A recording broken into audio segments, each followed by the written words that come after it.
Greetings and welcome to Infinity Watch 19.1, the Marvel Avengers Infinity War. Long title. Okay, this is 19.1 because I was not expecting to be doing a Infinity Watch today. I was going to leave it 2 weeks till after release. I've actually got, well, it'll be 1 week soon as the film's nearly been out a week. At least in the UK anyway, we had it on Thursday. Yay, midnight Thursday, so technically Wednesday if you want to look at it that perspective.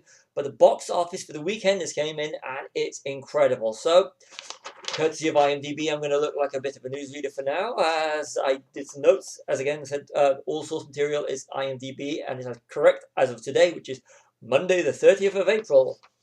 So Infinity War, the 19th in the MCU, the third Avengers movie, broke both domestic, being North America, this is, box office records this weekend, opening with a record and massive 250 million in dollars, that is, in North America, with a total worldwide gross of $630 million, beating the previous opening weekend record of $247.9 million, set in 2015 by Star Wars The Force Awakens by just over $2 million. Force Awakens is an incredible film, most eagerly anticipated Star Wars film since Return of the Jedi. So to actually break Star Wars, one of the biggest franchises of all time, by $2 million is brilliant. And Disney's getting all the money again because by Force Awakens, Disney owned Lucasfilms. So another major coup for Disney. And compare this to its competitor, Warner DC's flagship Justice League, which came out in November 2017. Justice League, as of 19th of November, with its opening weekend, was just shy of $94 million North America, with a total American gross, USA gross, of just under 30, well, just over $229 million. That's as of March 2018. The worldwide gross as of 10th of December 2017 was just short of $615 million. Now, looking at that perspective, the North American gross has already been beaten by Infinity War, and that's just on the opening weekend. I mean, that is absolutely incredible, considering the Justice League and the Avengers are the two opposing DC and Marvel Universe big team ups. So that's absolutely fantastic. I mean, as I said, all these stats are as of today, the 30th, and I took them from IMDb. So, I mean, let's just have a look at this. The reason is, DC had 2 hours, 6 heroes, and a dodgy CG villain to bring a major story to the big screen. Whereas Marvel, with Infinity War, or Avengers 3, had over 20 heroes, a CG character, which is absolutely incredible, Thanos or Thanos, depending on how you want to say it, was a superb, voiced by Josh Brolin, who is incredible, and the character is incredible. And that's the thing. Thanos is memorable. He is a beautifully animated character. I mean, he is a character. He's not a CG. He is. You'll see him as a character, not a CG character. You're not going, okay, that's a bit of dodgy CG here. He is a superbly realized character, and the fact that they managed to fit in 20 characters and you have the major emotional connection to all of them. You care for all of the heroes in this film, and Marvel can't even do it with 6 and 2 hours. I mean, that's sorry, not Marvel. DC with the Justice League can't even create an emotional connection to 6 characters in 2 hours, whereas Marvel had 2.5 hours to deal with 20 plus. I think it was 22 to be accurate.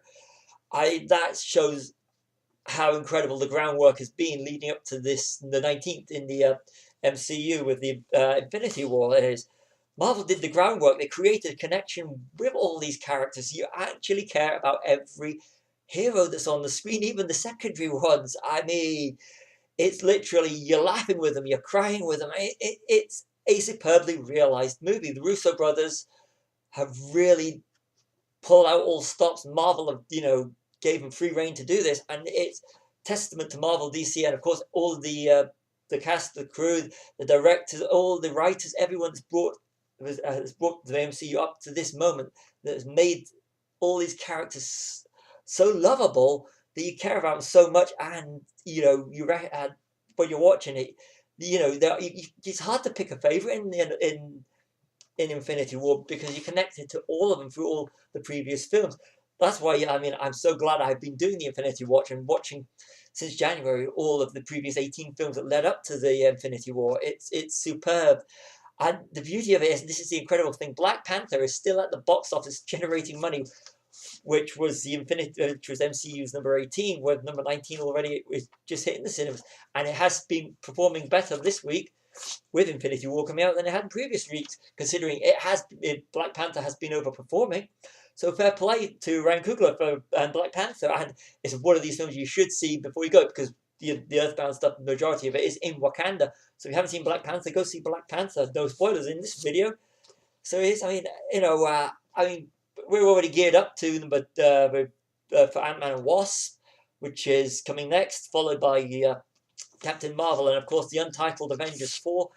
It'll be interesting to find out when we're going to get the title for that. So, I mean, let's have a look at why this has happened. I mean, if you look, the Infinity War has had the Titanic, what I call the Titanic effect. When Titanic came out, it's not the best film in the world, but it generated positive word of mouth with women, just as Dirty Dancing did when that came out. Loads of women flocked to see it. But Titanic generated such positive word of mouth that it kept generating weekend after weekend, week after week, until it finished its run. Whereas you do get the natural drop off. People were still going to see it because of the positive word of mouth. Titanic was for a while, well, not really particularly that long, but it was for a period the biggest film in the box office. Then Avatar, another James Cameron film, came along and blew it away again. But Titanic, through positive word of mouth, generated a load of money, not being that special a film, in my opinion. You may disagree with me. But with Infinity War, everyone I spoke to, well, the majority, I've only spoke to one person that was underwhelmed, but the majority of the people that I've actually spoke to since it came out, because it's a work talking point, because pretty much most of the people I chat to have seen Infinity War, because it is an event film for the people that love, for us geeks, nerds, cinephiles, whatever you want to call us, all the people that love films and love comics and love the geek nerd culture, flocked to see this film and flocked to see it a couple of times. I mean, Infinity War, sometimes I like to see MCU films twice on the big screen. It's because I love these characters and I love the films. But and I will admit, I've seen the Infinity War 3 times, not because I felt obligated to see them. It's because Infinity War is that great a film. At third view, I noticed stuff I didn't notice the second time. But it's the characters. The characters will draw you back because you really want to see it again. And the film, the story is superb. Admittedly, we do have Avengers 4 along the way, but this, like Empire Strikes Back, when we had to wait 3 years originally for Return of the Jedi to come out, Infinity War is a standalone film in itself. There is, you really want to see Avengers 4 and you'd love to know where they're taking the story, but it alone, it has a satisfying ending, but you just want to know where they're all going, what's happening to the characters now. Like I said at the start, this was supposed to be, I wasn't supposed to do Infinity Watch 19 for at least 2 weeks. I didn't plan it. But seeing the box office coming in for it, it's superb. I just felt I had to do one. But there will be, in a couple of weeks, Infinity Watch 19.2. So I will see you then.